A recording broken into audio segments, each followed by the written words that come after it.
one of the problems, not specifically on this issue, just in general, let's put it this way: money trumps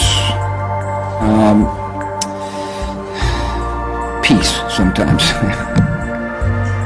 In other words, commercial interests are very powerful interests throughout the world. And part of the issue in convincing people to put sanctions on a specific country is to convince them that it's in the world's interest that they forego their own financial interests.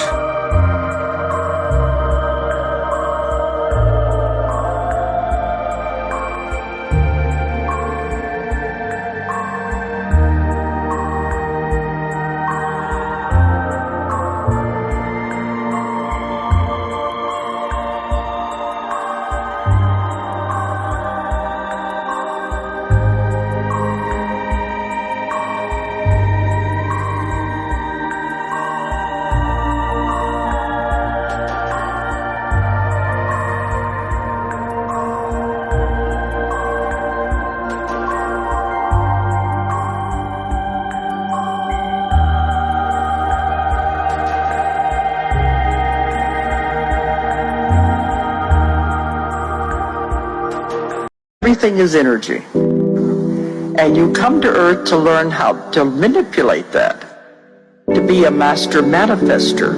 So once you learn how to manipulate energy, you can have anything you want. Nothing is impossible.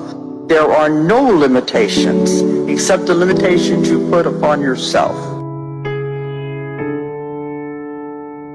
The whole of space is my mind, my consciousness. And each one of us is an aperture through which the universe is looking at itself. This is what's going on. The universe is observing itself, which is remarkable. But nothing can finally observe itself. Just as I explained, you can't bite your own teeth, you can't see your own head. So in the same way, the universe is never going to see itself perfectly.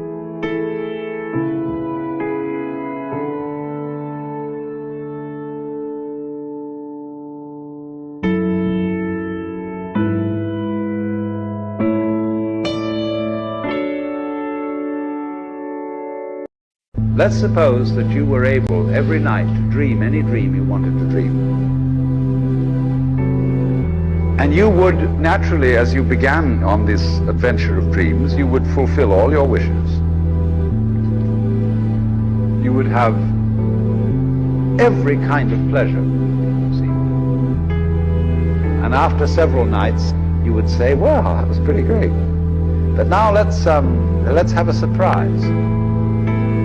Let's have a dream which isn't under control. Well, something is going to happen to me that I don't know what it's going to be. Then you would get more and more adventurous, and you would make further and further out gambles as to what you would dream. Finally, you would dream where you are now.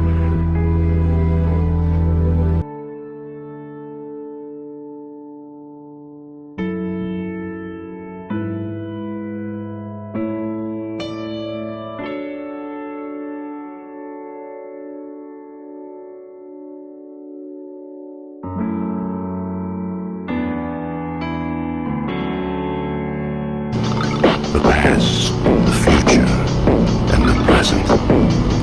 Everything flows, and all is connected.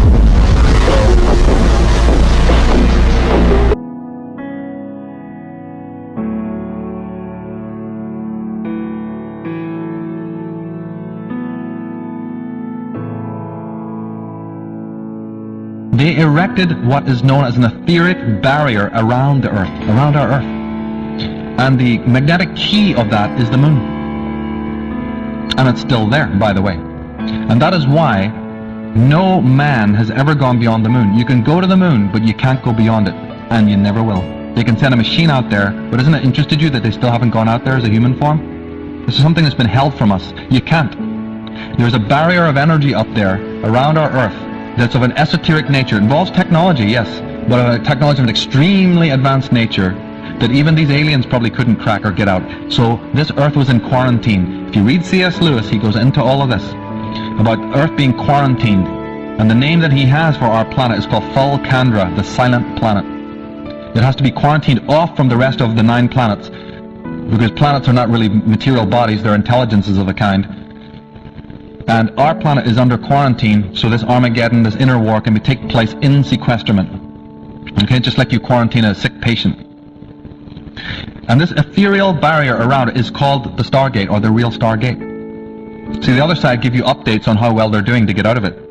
It's called the movies. And this barrier is well known to the ancient alchemists and so on. And the symbol that has been used is again the serpent.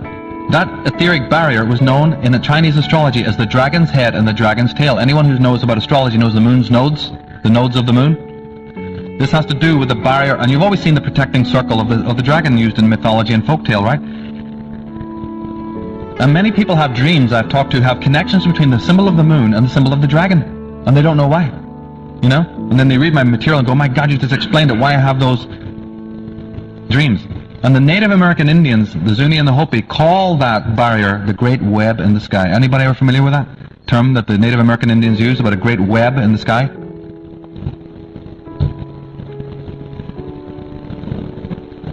That web in the sky is there. It's an etheric barrier put there about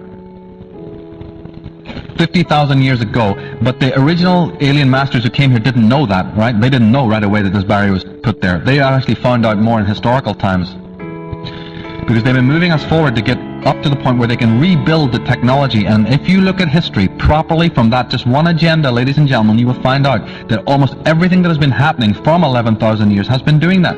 You don't need Gene Roddenberry or some mystic to tell you why is it. Everybody, even the countercultural pundits and thinkers and activists, have been wondering why is it that our technological scientific ability is so much far in advance of our psychological, emotional and spiritual development. Because it's been pushed that way. That's why. Because some people are hell-bent on making it that way, who control the empires through the hierarchical system that Jordan Maxwell is the expert on, and other people have also right here in this conference today. You will hear people talking about this, going into these details. But you can put up many questions, but what's the answer? How did this all come about? Why is the eye at the top of the pyramid a reptilian eye? If you actually get a blow-up of the eye at the top of the pyramid of the dollar bill, it's not a human eye. Why are there 13 levels? You know, there's many, many things that a lot of people have not got into with this. Now, as I said, we don't have the time. Oh yeah, and wait, and the Renaissance, which interestingly means rebirth, is a period where they were all patting themselves on the back. Yeah, lovely artwork and everything. Wonderful, right? But the Renaissance, what the occult agenda behind the Renaissance and the black nobility families of Italy, was that this was the first time that they really were getting it together with the technology. It wasn't anything like what they needed, but it was like a first beginning. They were getting to the point where they realized it was recognizable, you know? And we call it the Renaissance, or they call it the Renaissance, the rebirth. Where finally some of the science and the scientists started to come together. It was looking like it was the beginning, rudimentary beginnings of what they originally had before the technology was lost. Now we, as I said, don't have time to go through all 11,000 years of what they've been doing. I have to leave that to your own research.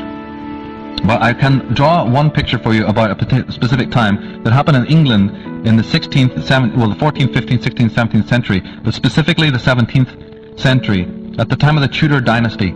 A big agenda, an important thing we need to know about concerning this matter took place. And it has to do with this character on the right, who's known as Sir John Dee, and he worked for the British government.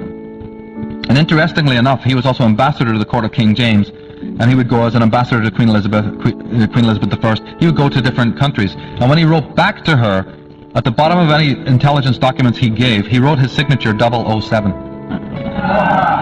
Because John Dee is the head of MI5. British Secret Service comes from the Tudor dynasty of the 15th century. The Ian Fleming, who wrote James Bond, was a member of the Secret Service, and when he retired he thought, I want to write some books, why don't I write about my own organization? So he did, and what you're reading there, and more importantly the movies.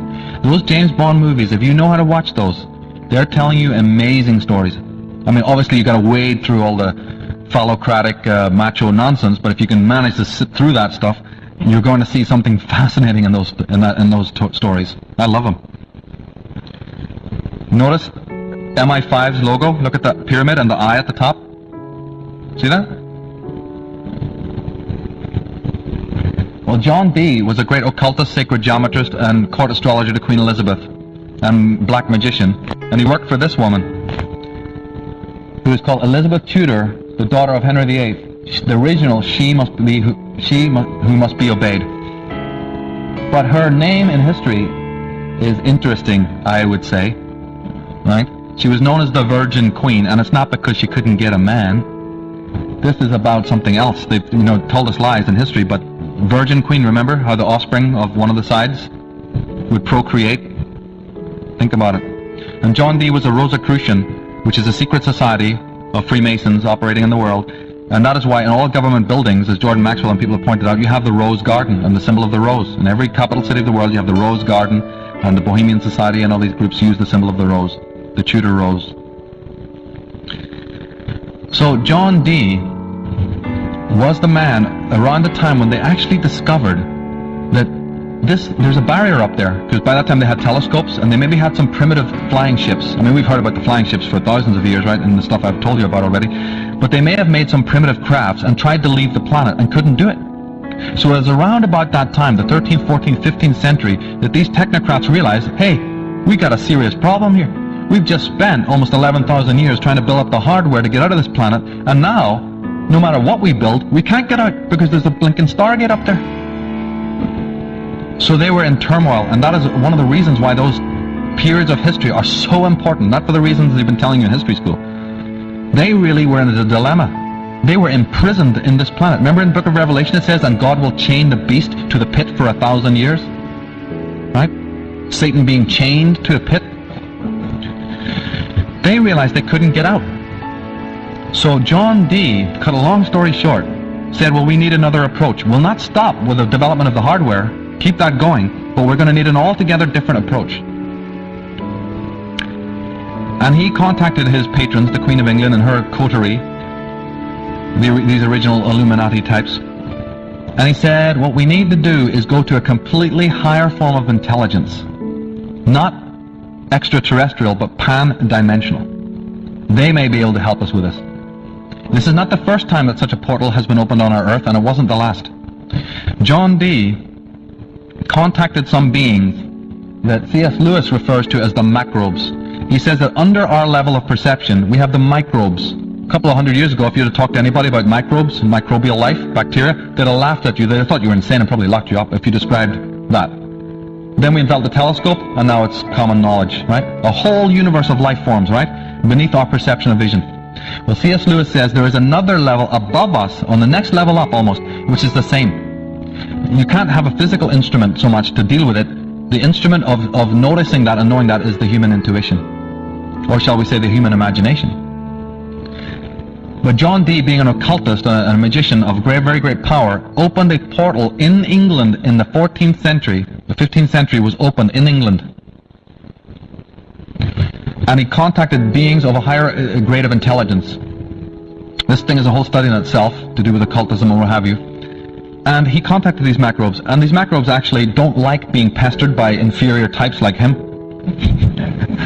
And we can't say they're good or they're bad, that those terms ain't going to work with this. But the long story short, as his mind is nearly frazzling with their interaction, they actually did tell him, oh yeah, what's your problem? And they said, oh yeah, we have no problem with that, we can help you with that, we can, fix that. And he goes, well then, let's do it. But the only trouble was that in order to do it, the information that they had to pour through his consciousness, he very quickly realized would take literally thousands of years to manifest in physical time. When the information started transmitting through his work, and his work was called Enochian magic, for those who happen to be into that, when you see all those lovely pictures and quaint images of magicians in circles and all these symbols around and the 5-pointed pentagram and all that stuff, have you ever noticed how many of those symbols are actually planetary symbols for the start? I mean, we're talking occultism, yet they're mostly symbols of the planets. Because that also is some subject that's been put before us totally erroneously. I go into that in the book, but what that really is all about and why planetary symbols are used so often. So when he started translating into his Enochian, those quaint things you see in museums, all that information that was pouring down, it was too big for his consciousness and Edward Kelly and some other people that he worked with. So he had to get all his counterparts in Europe to get on the ball with this. So all these Illuminati families and black nobility intelligence people, They were all working simultaneously at the same time. But then obviously history would notice this, wouldn't it? That all of these families start getting into what looks like the occult. So they sold that back to us as a period in history when suddenly there was a renaissance of esoteric knowledge in the world and everybody was into it.